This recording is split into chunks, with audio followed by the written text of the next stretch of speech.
সম্পর্কে তিনি আমির খানের ভাগ্নে। জানে তো ইয়া জানে না ছবির মাধ্যমে বড় পর্দায় অভিষেক ঘটে ইমরান খানের।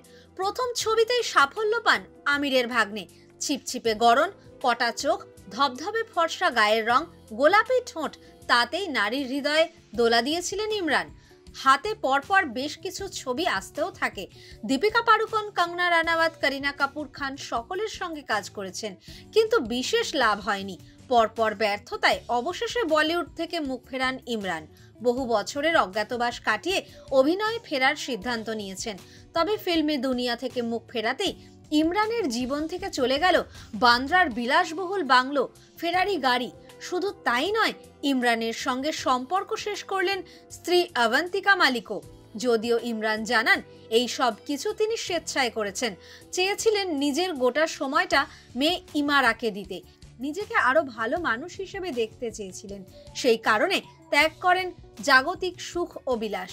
বলিউডের কেরিয়ার তাকে খ্যাতি বা সাফল্য না দিলেও মোটামুটি যশ এনে দিয়েছিল, তাই মাত্র 30 বছরেই তিনি বিরতি নিতে পারেন। তবে যত টাকাই থাকুক না কেন, একদিন সেই টাকাও ফুরিয়ে যায়। তেমনই হয় ইমরানের সঙ্গে। গাড়ি বাড়ি বিক্রি করে এখন তিনি রয়েছেন বান্দ্রার একটি ফ্ল্যাটে।